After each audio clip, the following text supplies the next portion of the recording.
Madam నమస్తే అండి. ఏంటి ఈ రోజున గెలిచిన తర్వాత మంగళగిరి ప్రజల్ని లోకేష్ పట్టించుకోవట్లని చెప్పి వైసీపీ నాయకులందరూ మాట్లాడుతున్నారు. ఏంటి అలా ఏం చెప్తారు అసలు మీరు ఒక మహిళగా దాని గురించి? అతను ఎప్పుడు ఏం చేయాలో అనేది ప్రతి ఒక్కటి అతనికి తెలుసండి.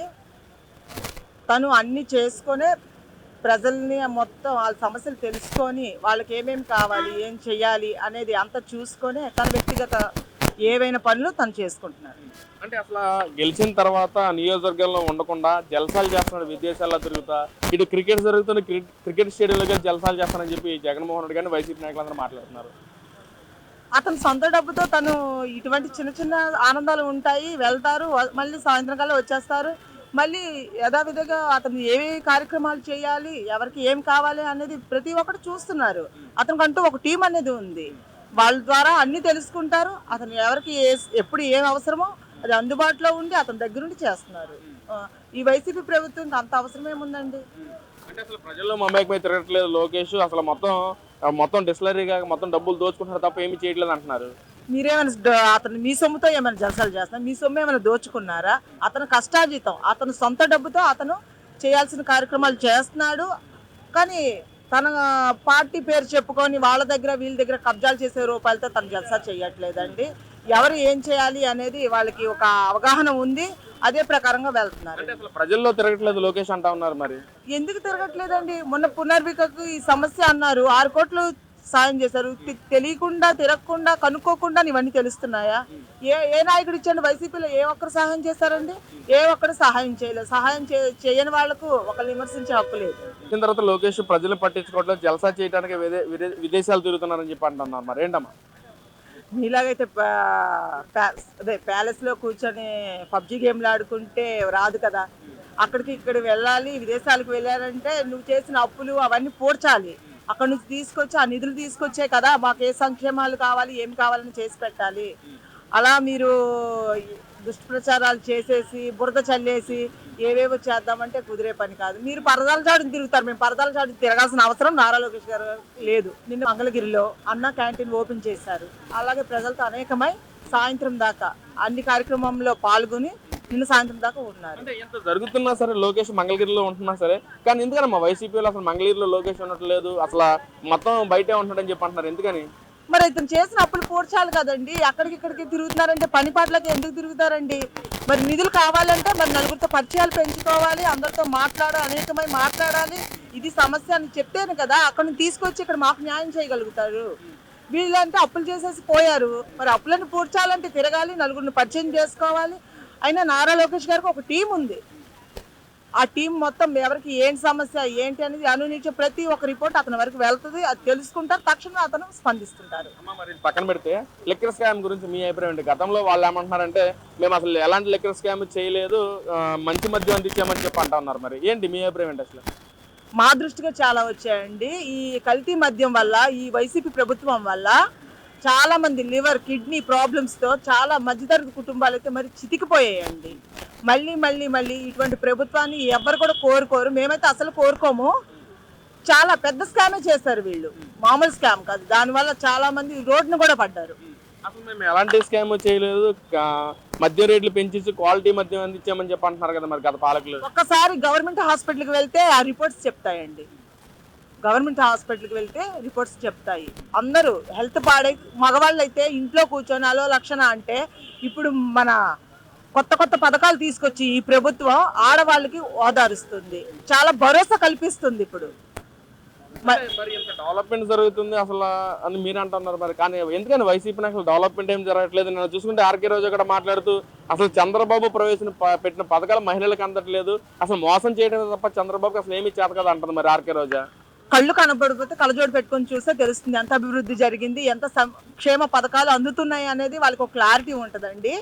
వీళ్ళు మళ్ళీ ఇప్పుడు ఎవరైనా మేము అధికారంలోకి రావాలి, అందరికీ మనం సహాయం చేయాలని ఆలోచిస్తారు. వీళ్ళు మేము మళ్ళీ వస్తాం, మీ తాట తీస్తాం, మీకు రపా అనుకోండి ఈ మాటలు మాట్లాడుతున్నారు. కానీ ఒక్కటి కూడా మంచి మాట మాట్లాడట్లేదు. మళ్ళీ ఈ ప్రభుత్వం రావడం అనేది జరిగింది, ఇది భూస్థాపితం అయిపోద్దండి ఈ ప్రభుత్వం.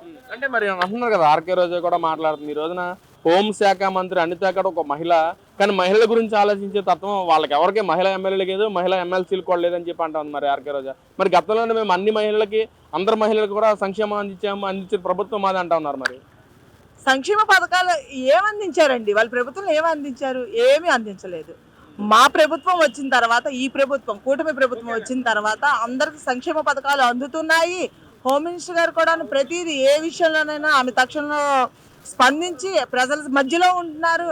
ఈ రోజుల్లో అంతంత హోమ్ మినిస్టర్ మనిషి అయ్యిండు, ఒక ఆపదంటే దగ్గరికి వెళ్ళి ఒక ఫ్యామిలీ మెంబర్లా కలిసిపోయి ఆమె వర్క్ చేస్తున్నారు. అటువంటి ఆమెని వీళ్ళు ప్రశ్నించడానికి కూడా అర్హులు కారు. అయితే ఫైనల్గా ఇదే ప్రభుత్వం మళ్ళీ కోరుకుంటున్నామా, లేక జగన్మోహన్ గారికి ఛాన్స్ ఇస్తారా? జగన్మోహన్కి అసలు ఛాన్స్ ఇచ్చే ఛాన్సే లేదండి. మళ్ళీ మళ్ళీ మళ్ళీ ఇదే ప్రభుత్వం రావాలి, ఇదే ప్రభుత్వం కూడా వస్తుంది. అమ్మ నమస్తే, మీ పేరమ్మా? ఎరుబోశ్రావణి. ఏంటి ఈ రోజున మహిళా దినోత్సవం వస్తూ ఉన్నాయి, పోతా ఉన్నాయి, కానీ చంద్రబాబు ప్రవేశపెట్టిన పథకాలు మాత్రం మహిళలకు అందట్లేదని చెప్పి నేను ఆర్కే రోజా కానీ వైసీపీ ఎమ్మెల్యేలు కానీ ఎమ్మెల్సీ అందరూ ఒక మహిళ అందరూ మాట్లాడుతున్నారు, జగన్మోహన్ రెడ్డి గారు మాట్లాడుతున్నారు. ఏంటి ఎలా చూడొచ్చు అంటారు? అసలు ఎంత దౌర్భాగ్యం అంటే మహిళల గురించి కానీ లేదంటే వాళ్ళని గెలిపించిన ప్రజల గురించి పట్టించుకోకుండా కేవలం కక్షపు రాజకీయాలు చేసిన వాళ్ళు కూడా ఇట్లాంటి మాట్లాడడం అనేది ఆశ్చర్యం. ఎందుకంటే జనాలు కూడా మొత్తం గమనిస్తున్నారు. కేవలం ఒక పార్టీని టార్గెట్ చేయడం, వీళ్ళు తెలుగుదేశం పార్టీకి సపోర్ట్ చేశారా లేదంటే వీళ్ళు ఎవరి పార్టీలో ఉన్నారు అదే చూసుకొని జనాల మీద ఎలా డబ్బులు సంపాదించాలని చూసుకొని ఈ గవర్నమెంట్ కూడా చంద్రబాబు గారి గురించి చెప్పడం అనేది అది చాలా దారుణం. ఎందుకంటే చంద్రబాబు గారైనా తెలుగుదేశం పార్టీ అయినా సరే మహిళలకు పెద్దపీట వేస్తుంది. అలానే ఫస్ట్ నుంచి కూడా నందమూరి తారక రామారావు గారు పెట్టిన పార్టీ ఇది. అప్పటి నుంచి కూడా మహిళలకు పెద్దపీట వేస్తుంది. అలా నందమూరి తారక రామారావు గారు అయితే మహిళలకి ఆస్తులు కూడా హక్కు ఇవ్వడం, సమాన హక్కు ఇవ్వాలని చెప్పి ఆయన స్టార్ట్ చేయడం జరిగింది.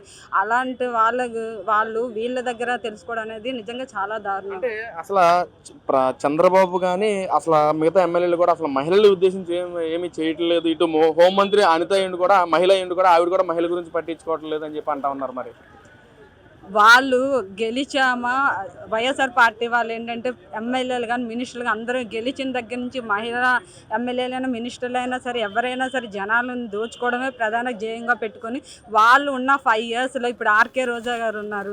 ఆవిడ ఎప్పుడైనా ఎవరికైనా రూపాయి సహాయం చేయడం జరిగిందా? ఆ పార్టీ నాయకులు ఎవరైనా చేయడం జరిగిందా? సాక్షాత్ అప్పుడు సీఎంగా ఉన్న జగన్మోహన్ రెడ్డి ఎప్పుడైనా ఎవరింటికి వెళ్ళైనా సరే రూపాయి సహాయం చేయడం అనేది జరిగిందా? చంద్రబాబు గారు పావుల రుణాలకి వడ్డీ ఇవ్వటం అనేది కానీ లేదంటే రుణమాఫీ చేయటం కానీ, అలానే మహిళలకి ఆర్టీసీ బస్సు ఆయన ఎజెండాలో కూడా పెట్టారు. ఆర్టీసీ బస్సు ఫ్రీ సర్వీస్ అన్నారు, ఫ్రీ సర్వీస్ చేస్తున్నారు. ఒక మహిళ సాటి మహిళ తను పొద్దున్న లేస్తే వర్క్ వెళ్ళి చేసుకోలేవు, నెలకు వచ్చేసి వాళ్ళకి సుమారు 3,500 ఛార్జీలు. అలాంటిది మిడిల్ క్లాస్ వాళ్ళకి ఎంతో మంది కొన్ని కోట్ల మందికి ఆయన ఫ్రీగా కూడా ఉచిత బస్సు సహాయం చేశారు. అలానే ఎవరైతే ఉన్నారో వాళ్ళందరికీ కూడా 1,500 చొప్పున ఇస్తామని కూడా అది కూడా చెప్పడం జరిగింది. ప్రతి ఒక్కరు కూడా వాళ్ళకి రుణమాఫీ చేయటం కావచ్చు, ఏదైతే మహిళలకు కావాలో అన్నీ కూడా ఒక్కొక్కటిగా ఆయన చేసుకుంటూ వస్తారు. అలాంటి వాళ్ళు వీళ్ళ దగ్గర తెలుసుకోవడం అనేది నిజంగా చాలా దారుణంగా ఉంది. వాళ్ళు గవర్నమెంట్ ఉండేటప్పుడు ఏం చేశారు? డైరెక్ట్గా చంపి డోర్ డెలివరీ చేసిన వాళ్ళ మీద అసలు ఏమి యాక్షన్ తీసుకునే పరిస్థితి లేదు. అలాంటిది ఇప్పుడు ఒక తప్పు చెయ్యాలంటే భయపడి వాళ్ళ ఆత్మహత్య చేసుకునే పరిస్థితి ఈ రోజున ఉంది. అది మా హోమ్ మినిస్టర్ గారు అంతగారు ఆవిడ చేస్తున్న చర్యల వల్ల చంద్రబాబు గారు గవర్నమెంట్ ఉంది మన బ్రతకనోరు అనే భయంతో వాళ్ళు ఇట్లాంటివి వాళ్ళంతా వాళ్ళ ఆత్మహత్య చేసుకునే పరిస్థితి ఉంది. అది తెలుగుదేశం గవర్నమెంట్ అంటే. ఈ రోజున మహిళలకి రక్షణ లేదు. ఈ ప్రభుత్వంలో ఏదైనా జరుగుతూ ఉంటే ఓ పక్కన వాళ్ళని పట్టించుకోవడం మానేసి గేమ్స్ ఆడుకుంటూ ఉన్నారు. హోంమంత్రి అంతా కానీ సంధ్య రాణి కానీ మిగతా అందరూ మహిళా ఎమ్మెల్యేలు కూడా గేమ్స్ ఆడుకుంటూ ఉన్నారని చెప్పి ఆర్కే రోజా మాట్లాడుతుంది. ఏంటి ఎలా చూడొచ్చు అంటారమ్మా? నరం నెల నాలుక ఎన్నో మాట్లాడుతుంది అన్నట్లు వాళ్ళైతే రికార్డింగ్ డ్యాన్సులు చేసుకుంటూ వర్షం వచ్చి మొత్తం అంతా వరదలు వచ్చి మొత్తం కొట్టుకుపోతే వీళ్ళేమో గొడుగులు పట్టుకొని వచ్చి డ్యాన్సులు చేస్తున్నారు. అలా కాదు కదా. మహిళా నాయకులు అయినా సరే ప్రజా నాయకులు ఏంటంటే ఒక ఆట విడుపుగా వాళ్ళు నిరంతరం ప్రజల్లో ఉంటారు, ఒక ఆట విడుపుగా వాళ్ళు చేస్తూ ఉంటారు. దాన్ని కూడా రాజకీయాలుగా చెప్పడం జరుగుతుంది. ఇది నిజంగా దారుణం. అంటే ఫైనల్గా మరి ఏం ప్రభుత్వం బాగుంది? ఈ ప్రభుత్వం బాగుంది, గత ప్రభుత్వం బాగుంది? మహిళలకైతే డెఫినెట్గా తెలుగుదేశం గవర్నమెంటే బాగుంది. ఎందుకంటే అప్పుడున్న 2014 నుంచి 19 ఒక 5 years కూడా ఎంతో బాగా సర్వీస్ చేశారంటే కేవలం అన్నా క్యాంటీన్ ఒక్కటే అండి. ఒక్కటి చెప్పాలనుకుంటే 5 రూపాయలకి ఏమొచ్చిద్దండి. అలాంటిది పేదవాళ్ళ కడుపు నింపి 15 రూపాయలతో ఒక రోజు వాళ్ళకి గడిచిపోతుంది. దాన్ని కూడా రాజకీయ కక్షతోనే దాన్ని కూడా తీసేయడం జరిగింది. తీసేస్తో పాటు దానికి మళ్ళీ వీళ్ళు పార్టీ కలర్స్, అది కూడా చూసుకుంటే దేనికైనా వాళ్ళు పార్టీ కలర్స్. ఇప్పుడు మనకి ఇంటి కాగితాలు రిజిస్ట్రేషన్ దానికి కూడా వాళ్ళ పార్టీ కలర్స్, వాళ్ళ పార్టీ ఫోటోలు వేసుకోవడం అనేది నిజంగా చాలా దారుణం. ఇలాంటి వాళ్ళు కూడా ఇవి చెప్పడం అనేది అసలు చాలా ఘోరం. డెఫినెట్గా చంద్రబాబు గారు ప్రజలందరికీ కూడా మంచి చేసే గవర్నమెంట్ టీడీపీ గవర్నమెంట్, అలానే మంచి నాయకుడు చంద్రబాబు నాయుడు గారు.